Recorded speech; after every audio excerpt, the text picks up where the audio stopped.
Peace, everybody. I'm doing this video today about a subject that I think has been neglected for far too long.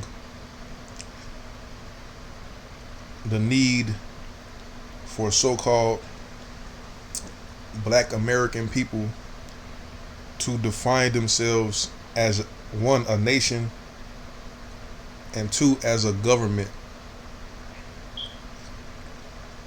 The Negro Republic.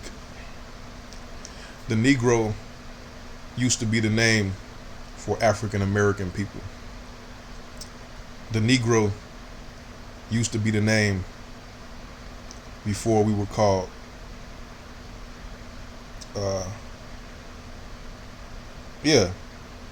African Americans.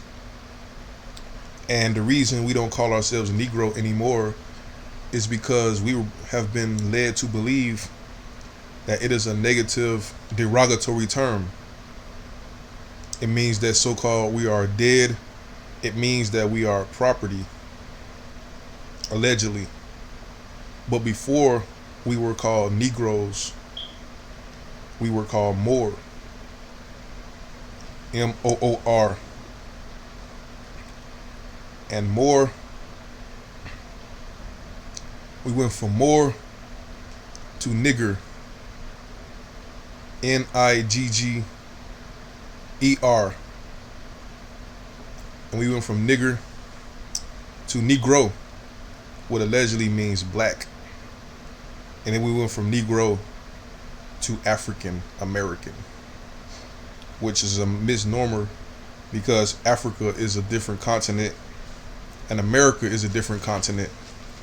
America has three parts to it: Central, South, and North American.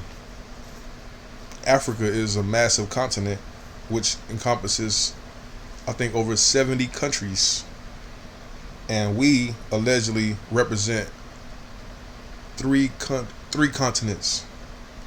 Yet we don't know where we came from, which country we came from. We just an amalgamation of everything according to the African American terminology. But from Moor, when we were Moors, we knew who we were. The M represents water. The O represents motion. And the R represents royalty, king, Rex. It's Latin, it's Phoenician, it's Egyptian, the R. Like Ra represents the king, the god. So we were kings of the high seas, or king of the world, because the earth was water before God separated the waters from below and the waters from above, and we have the dry land. You see what I'm saying? Well, we are the royalty, the regent, the king. Now when you look at the word nigger, I should go in there and do the work. Well, I'm not finna do the work to illustrate this for you, but you can listen to what I'm saying. The N and the I is an M. The N and the I in nigger is M. The G and G is OO. Because in Irish Old English, the G and the O is interchangeable.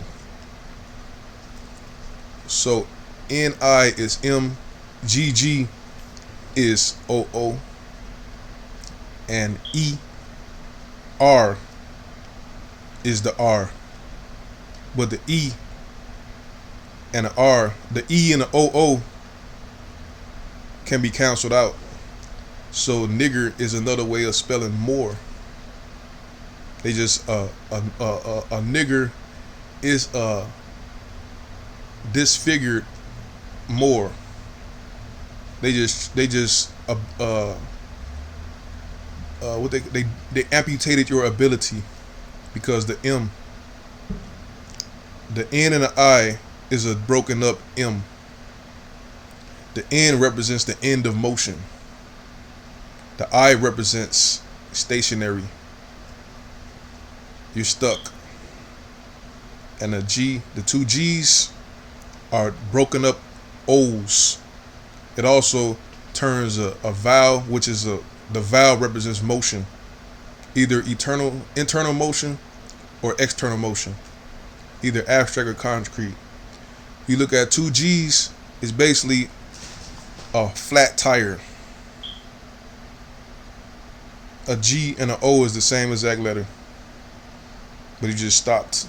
You're stuck. But you can fix them two G's. You take that inner curve of the G and pull it out and connect it to the circle.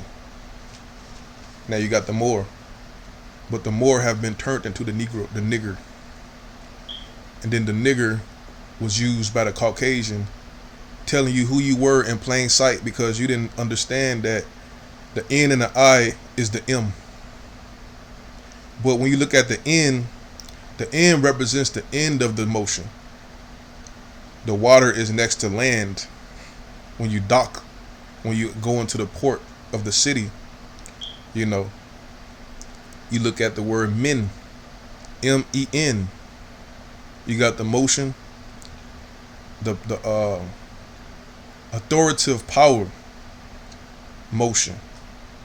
A motion with authority over the high seas, which requires intelligence, knowledge of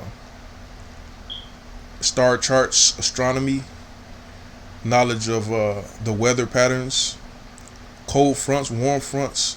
It takes so much knowledge that's encompassed in the M in order to be successful in that journey. And to complete that journey, the N is the completion of the journey. Utilizing all of your ability in physics, science, philosophy, dealing with adversity. You got the whales, the sharks, you got pirates. Everything that you encountered on that high sea, you was able to overcome it to make it to the land, which is the N. The E represents something that's internal.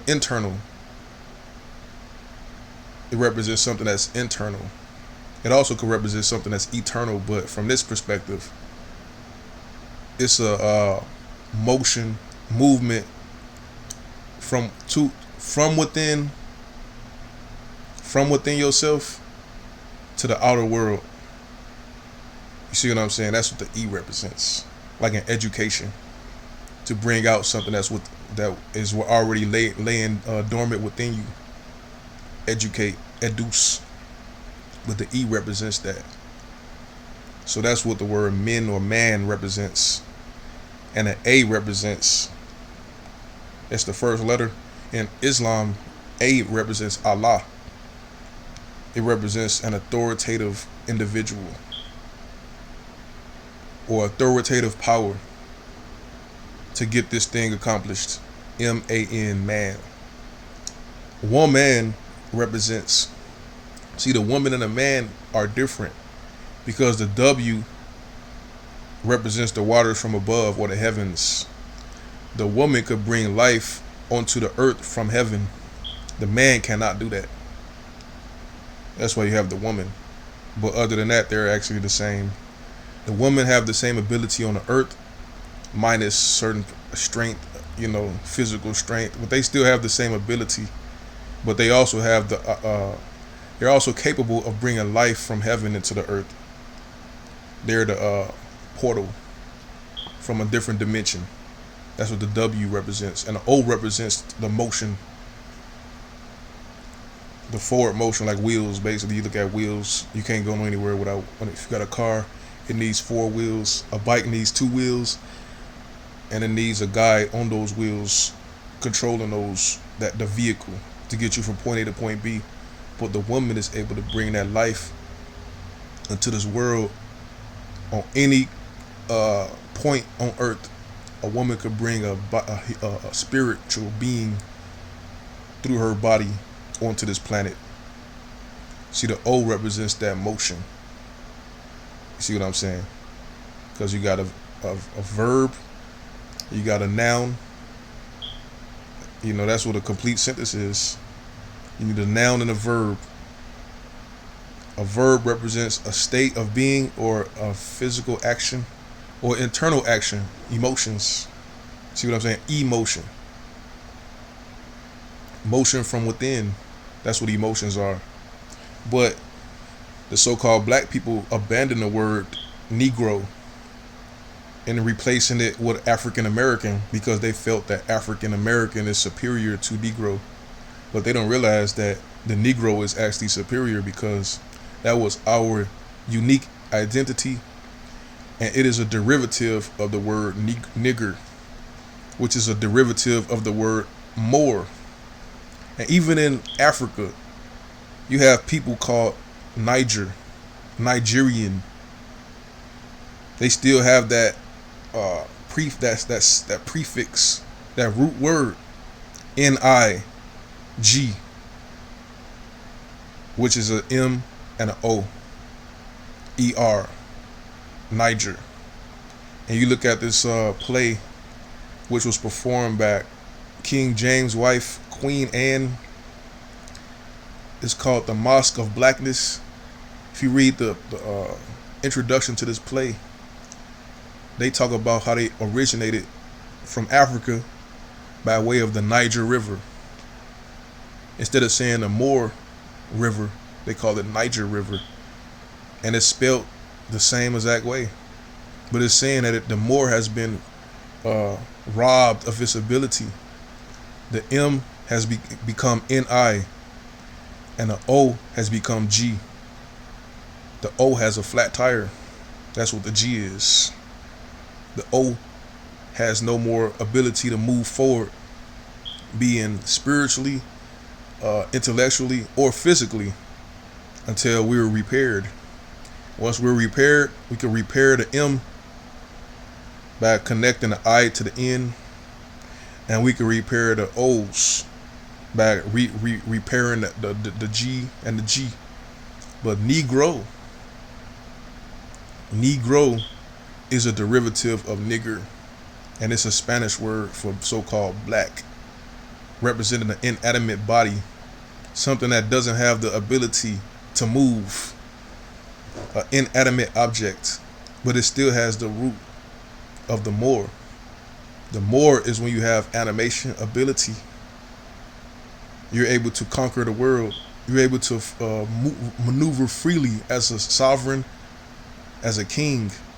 But the Negro has the R. That's the key right there. The nigger has the R because the R represents Rex, king, the apex predator, the ruler of the world. African American is something that is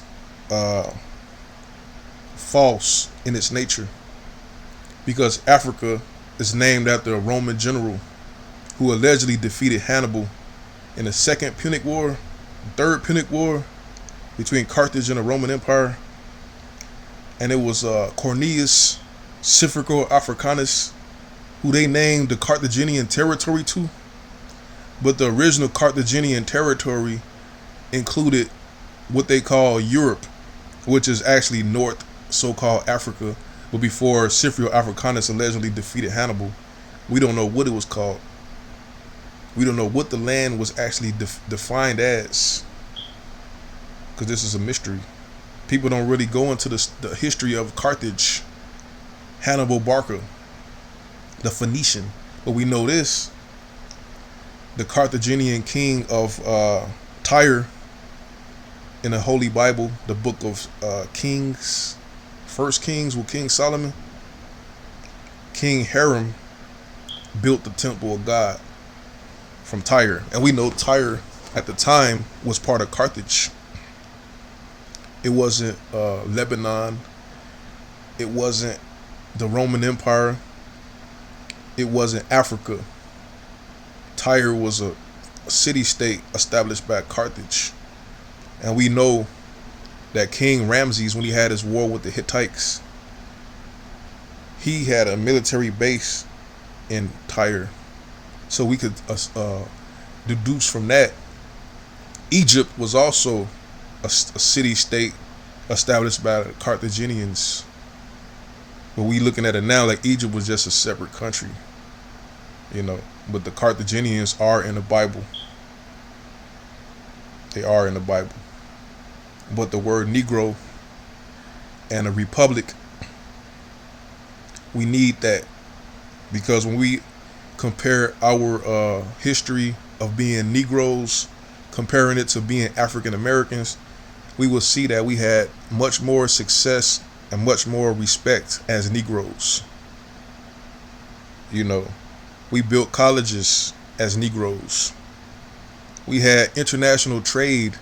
Tulsa, Oklahoma was considered a Negro city who had international business dealings with other countries. The most honorable Elijah Muhammad, when we were called Negroes, this book right here, he called us the so-called Negro. But he had shipments from other countries, from fish, from whatever materials they needed. They respected us as an individual group. They respected us as the Negro. But as the African, we're just lost in translation, because you can't really, there's no African state other than South Africa. We lost our unique identity being an African American. And when we were so-called Negroes, we were separate, segregated from Caucasians. We had our own insurance companies, real estate companies. We had our own railroad companies. We were actually the top engineers, scientists in the world as Negroes, as a unique people who were considered separate from the United States, yet equal. Separate but equal.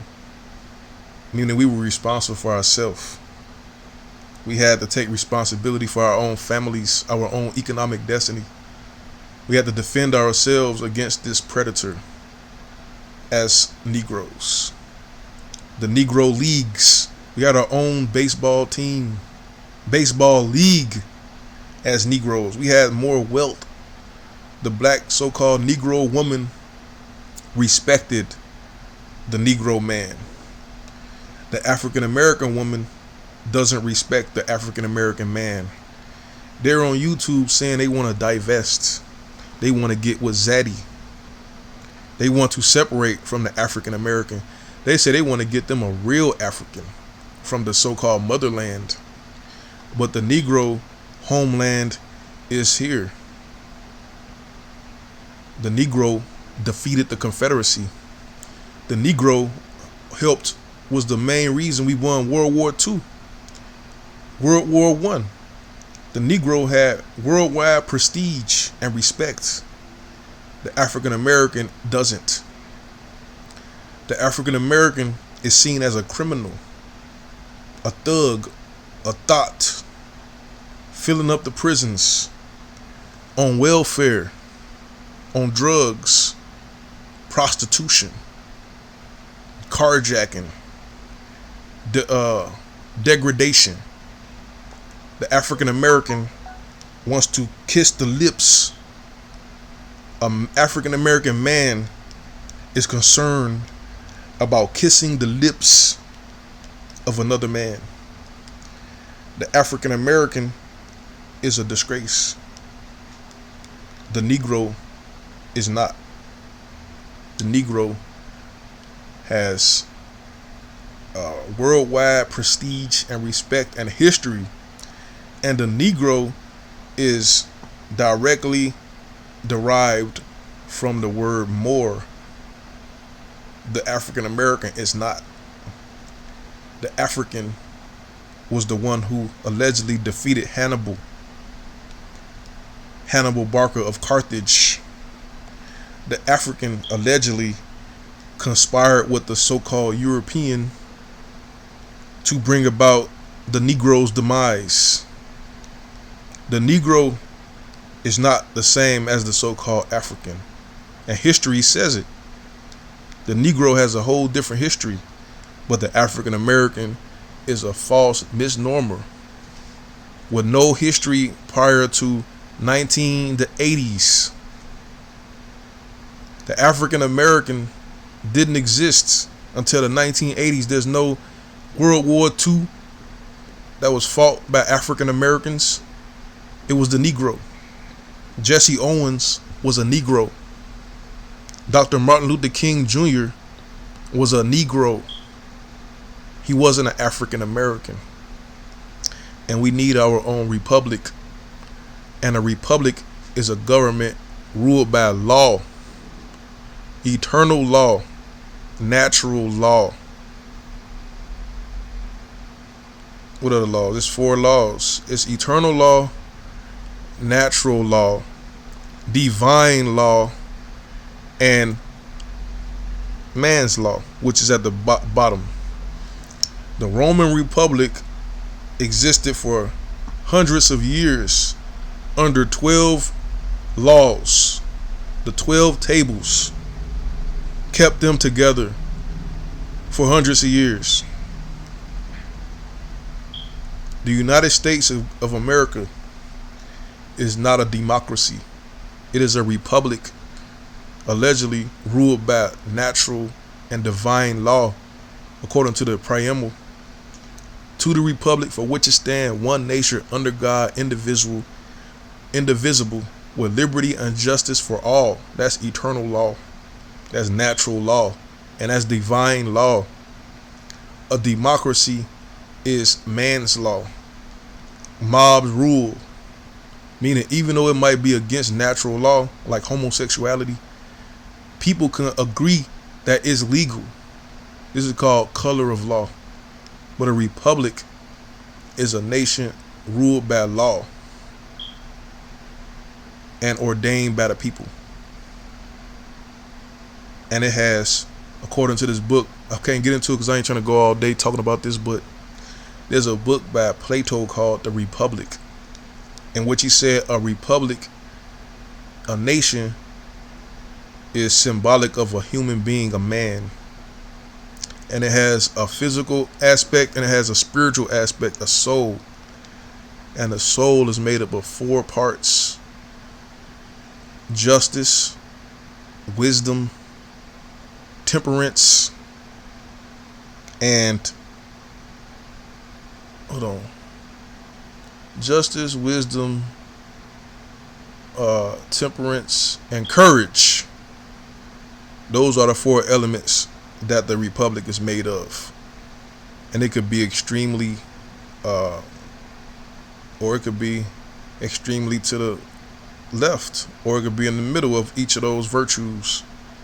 And we need our own justice system, our own military system, our own system of etiquette. We need our own economic system. But that's what comes from a human being. And also it could be representative of an entire nation, collectively. A nation that would serve our interests and ensure our existence on this planet. That's what the republic is for. It will allow us to collectively defeat all foes who threaten our existence. And it will allow each of us to accomplish our dreams, our desires, as long as it's not detrimental to the members, or maybe even outside members, our allies. But we first must be a nation. We must be recognized as a nation.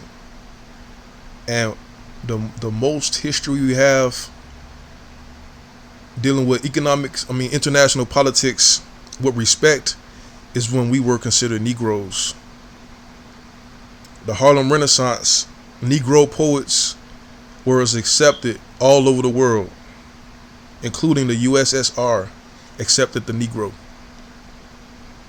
They didn't know nothing about no African American, because at the time when the so-called Negro was in the USSR in the 1930s and prior, Africa was under colonialism.